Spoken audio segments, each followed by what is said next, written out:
Kids, what's up? Welcome back to another episode of the Badass Agile podcast. Listen, guys, if you're not already subscribing to my mailing list, go to badassagile.com right now. Hit pause. I'll wait. Scroll down to the bottom right and find the sign up for my Badass Agile newsletter. It's here that you'll get twice weekly updates from my almost completed book, Field Notes for the Agile Leader, which is all about daily inspirations to keep you lit up, inspired, and generally moving in the right direction.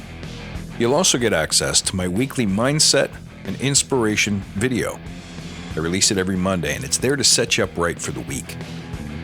It's there to get you pointed towards some kind of goal, the implementation of a new philosophy, the adoption of a new mindset, something that you can build on and continue to grow in your Agile leadership journey. This week, I want to talk about something that Badass Agile was founded on, which is, what would Dirty Harry do? See, here is the idea. What we love about the classic antihero hero is their fearlessness, their simplicity, their elegance. Think about what Dirty Harry does. He rolls into town, and without anyone asking him to do it, takes it on himself to solve a problem worth solving. He's got a very clear vision. It's direct and it's simple. To rid the town of dirtbags. That's it. And why? Who does he serve and how come? Well, he serves the people. He serves the citizens. The law-abiding citizens who want nothing more than to live in a safe and peaceful community. Now, he's brutal about that vision. That brutality means he gives zero Fs about the opinions of others. He's on a mission. He's got something he wants to achieve, and he believes in that so deeply in his soul that if you're just going to stand there and render your opinion, as opposed to picking up some tools and helping out, you're in the way. You may have noticed that Dirty Harry doesn't suffer fools gladly. And that's simply because he loathes process, bureaucracy, the things that slow us down. Now, as you're listening to that description, no doubt, something tenses up in you.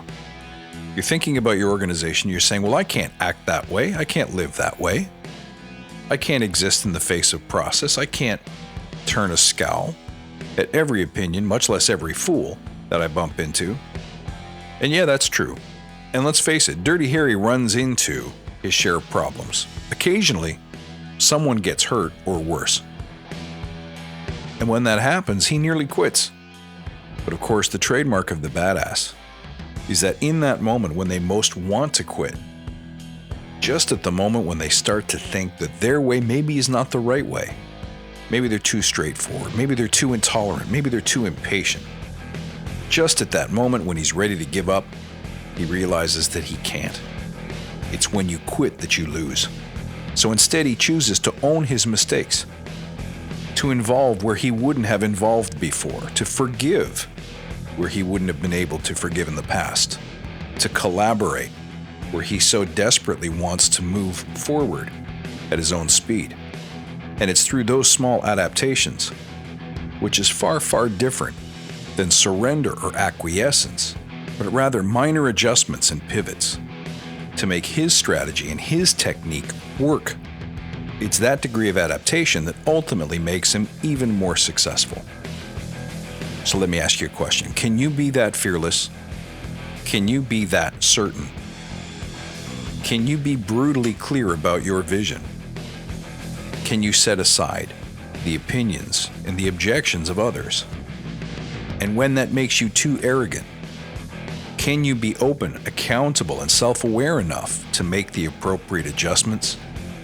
Because if you can, you too can be a badass.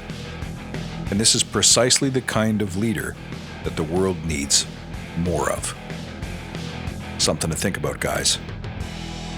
If you hear the call, who will answer? Will it be you? I hope so, my friends, because the whole point of this podcast was to create an elite tribe of leaders. So let's jump in. Let's get visionary. Let's get gritty. Let's get focused. But also, let's get humble and flexible. That's the badass way. Friends, you can find me on Instagram at badassagile, on Twitter at badass_agile, and on the web at worldwideweb.badassagile.com. Thank you for being a true believer. I love each and every one of you, And I can't wait until next time. Till then, stay badass.